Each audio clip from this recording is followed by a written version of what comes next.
সরকারি চাকরিতে ৫% কোটা রেখে জাতীয় সংসদে আইন পাশ করার দাবি জানিয়েছে বৈষম্য বিরোধী ছাত্র আন্দোলন। আমাদের দাবি নিয়ে আবার বারবার আমাদের ছিনিমিনি খেলা হচ্ছে। আমাদের বলা হচ্ছে আমাদেরকে বারবার হাইকোর্টের বারান্দার পায়চারি করার জন্য অপতৎপরতা চালানো হচ্ছে। প্রধানমন্ত্রী তিনি দুই খরগোশের পিছনে দৌড়াতে যেয়ে তার আমছালা দুটোই এখন কিন্তু যাবার জোগাড় হয়েছে, বরঞ্চ উল্টো ভাবে তিনি তার যেমন কোনো কিছু আনতে পারেননি, শুনেছি পরোক্ষভাবে তারা একভাবে তারা ধমক খেয়ে নাকি তাদেরকে ঢাকাতে তাদেরকে আজকে ফিরতে হয়েছে। আজকের এই বৃষ্টি এবং বিশেষভাবে টানা বৃষ্টির কারণে শহর যেভাবে ডুবে গেছে, প্রধানমন্ত্রীর কার্যালয়ের সামনেই দেখলাম একেবারে যাই হোক নিশ্চয়ই বেশ খানিকটা পানি, কোমর পানি অনেকে বলছেন। তো এইরকম অবস্থা, তাতেও খুব বেশি কিছু বদলাবে না, কিছু যায় আসে না। এইরকম একটি শাসনের মধ্যেই যেহেতু আমরা আছি, এবং এটা কেবলমাত্র একটা শাসন নয়, রাষ্ট্রটাই এই জায়গায় রূপান্তরিত হয়েছে।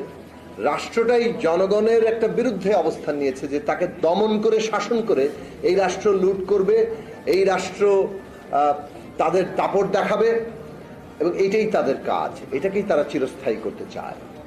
তার বিরুদ্ধে আজকে বাংলাদেশের বিরোধী রাজনৈতিক দলসমূহ একটা ঐক্য গড়ে তুলেছেন যে এইভাবে রাষ্ট্রটা চলতে পারে না, এই রকম শাসন চলতে পারে না। আগামীর বাংলাদেশ এই শাসন উৎখাত করে একটা গণতান্ত্রিক বাংলাদেশ হবে, এবং সেই গণতান্ত্রিক বাংলাদেশের রূপরেখা 31 দফা। আমরা কেবলমাত্র আশা দিয়ে একটা স্লোগান দিয়ে এটা শেষ করিনি, কিভাবে আগামী বাংলাদেশ হবে সেইটাও পরিষ্কার করে বলা হয়েছে। আওয়ামী লীগ যে রাজনৈতিক দল হিসেবে ফ্যাসিস্ট গণবিরোধী একটা জায়গায় পরিপূর্ণভাবে নিমজ্জিত হয়েছে, সেটা খুব পরিষ্কার।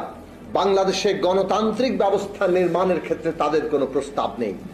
তাদের প্রস্তাব হচ্ছে এই জমিদারি, এই ফ্যাসিস্ট বন্দোবস্ত, এটাই চলতে থাকবে, এটাই চিরস্থায়ী হবে।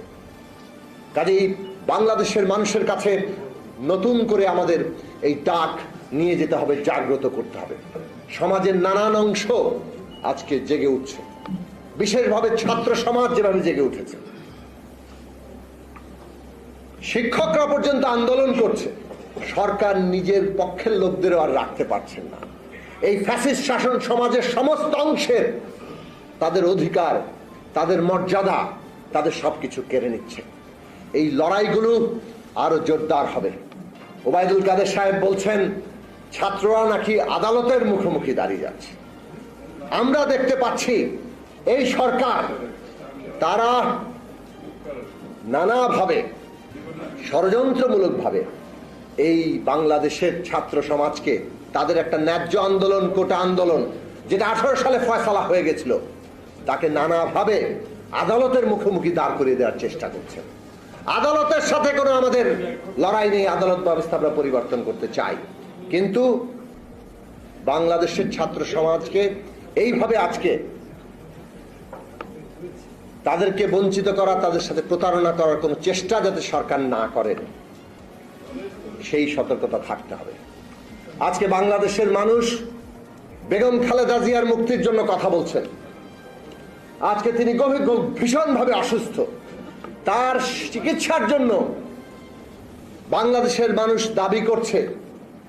একজন রাজনৈতিক বন্দী, তাকে রাজনৈতিক হয়রানির উদ্দেশ্যে বন্দী করে রাখা হয়েছে, শাস্তি দেওয়া হয়েছে, কিন্তু একজন বন্দীরও চিকিৎসা পাওয়ার অধিকার আছে। তার যেটা চিকিৎসা দরকার সেটা যদি বাংলাদেশে না পাওয়া যায়, পৃথিবীর যেখানে পাওয়া যায় সেখানে যাওয়ার তার অধিকার আছে। সরকারের সেটা দায়িত্ব, বারবার মানুষ বলছে, কিন্তু এই সরকার শুনছে না। বাংলাদেশের মানুষ অবিলম্বে বেগম খালেদা জিয়ার মুক্তি পাওয়ার যে অধিকার, জামিনে মুক্তি, পূর্ণ মুক্তির যে অধিকার, সেই অধিকার সহ তার চিকিৎসার দাবি করে, কিন্তু সরকার কোনোটাই শুনবে বলে মনে হচ্ছে না। নেহায়েত বাধ্য না হলে কোনোটার দিক থেকেই তারা কোনো জনগণের প্রতি কর্ণপাত করতে চায় সেটা মনে হচ্ছে না, নাহলে কোটা ব্যবস্থা নিয়ে আবার এই ষড়যন্ত্রটা তারা করতো না। কাজেই আমাদেরকে আন্দোলনের জায়গায় যেতে হবে। মানুষ আশা করে বিরোধী দলগুলো আবার বড় আকারের সংগ্রাম গড়ে তুলে এই সরকারকে বিদায় করে গণতন্ত্র প্রতিষ্ঠা করবে। সেই লড়াই আপনারা গড়ে তুলবেন এই আশাবাদ রেখে গণতন্ত্র মঞ্চের পক্ষ থেকে আবারও আমাদের নেতৃবৃন্দকে আবারও আন্তরিক ধন্যবাদ জানিয়ে আমরা আমাদের আজকের এই আলোচনা সভা এখানেই সমাপ্ত।